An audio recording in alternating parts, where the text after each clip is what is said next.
ನಮಸ್ಕಾರ ಪ್ರೇಕ್ಷಕರೇ, ಟಿ9 ನ್ಯೂಸ್ಗೆ ಸ್ವಾಗತ. ಕರ್ನಾಟಕ ರಾಜ್ಯ ಸರ್ಕಾರವು ಈ ಸುತ್ತು ಯೋಜನೆಯ ಅನುಷ್ಠಾನಕ್ಕೆ ಸಂಬಂಧಿಸಿದ ಸಾರ್ವಜನಿಕರ ಗೊಂದಲಗಳು ಮತ್ತು ಸಮಸ್ಯೆಗಳನ್ನು ತ್ವರಿತವಾಗಿ ಪರಿಹರಿಸುವ ಉದ್ದೇಶದಿಂದ ಮಹತ್ವದ ಹೆಜ್ಜೆ ನಿಟ್ಟಿದೆ. ಈ ಡಿಜಿಟಲ್ ಆಸ್ತಿ ದಾಖಲೆಗಳ ಯೋಜನೆಯ ಕುರಿತು ನಾಗರಿಕರು ಎದುರಿಸಬಹುದಾದ ಯಾವುದೇ ಸಮಸ್ಯೆಗಳು ಅಥವಾ ತಾಂತ್ರಿಕ ತೊಂದರೆಗಳಿಗೆ ಉತ್ತರ ಒದಗಿಸಲು ರಾಜ್ಯಾದ್ಯಂತ ಪ್ರತಿ ಜಿಲ್ಲೆಯಲ್ಲೂ ಪ್ರತ್ಯೇಕ ಸಹಾಯವಾಣಿ ಸಂಖ್ಯೆಯನ್ನು ಪ್ರಾರಂಭಿಸಲಾಗಿದೆ.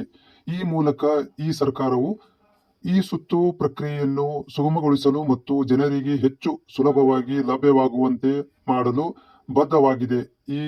ಈ ಹೊಸ ಸೌಲಭ್ಯವನ್ನು ಸಾರ್ವಜನಿಕರು ಸದುಪಯೋಗ ಪಡೆದುಕೊಳ್ಳುವಂತೆ ಮನವಿ ಮಾಡಲಾಗಿದೆ. ಆನ್ಲೈನ್ ಮೂಲಕ ಅರ್ಜಿ ಸಲ್ಲಿಕೆ ಹೇಗೆ?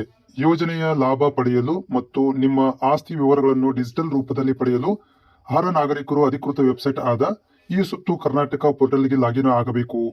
ಈ ಪೋರ್ಟಲ್ನಲ್ಲಿ ನಿಮ್ಮ ಆಸ್ತಿಯ ಸಂಪೂರ್ಣ ವಿವರಗಳನ್ನು ಭರ್ತಿ ಮಾಡಬೇಕು ಮತ್ತು ನಿಗದಿತ ಅರ್ಜಿ ನಮೂನೆಯನ್ನು ಸಲ್ಲಿಸಬೇಕು.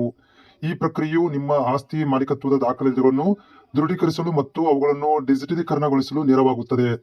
ಆನ್ಲೈನ್ ಅರ್ಜಿಯನ್ನು ಭರ್ತಿ ಮಾಡುವಾಗ ಯಾವುದೇ ಗೊಂದಲವಿದ್ದಲ್ಲಿ ತಕ್ಷಣವೇ ಸಂಬಂಧಪಟ್ಟ ಜಿಲ್ಲೆಯ ಸಹಾಯವಾಣಿ ಕರೆ ಮಾಡಿ ಮಾಹಿತಿಯನ್ನು ಪಡೆಯಬಹುದಾಗಿದೆ. ಜಿಲ್ಲಾವಾರು ಸಹಾಯವಾಣಿ ಸಂಖ್ಯೆಗಳ ಪಟ್ಟಿ.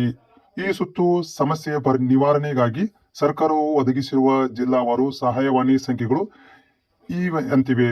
ನಾಗರಿಕರು ತಮ್ಮ ಜಿಲ್ಲೆಗೆ ಸಂಬಂಧಿಸಿದ ಸಂಖ್ಯೆ ಕರೆ ಮಾಡಿ ತಜ್ಞರ ನೆರವು ಪಡೆಯಬಹುದಾಗಿದೆ.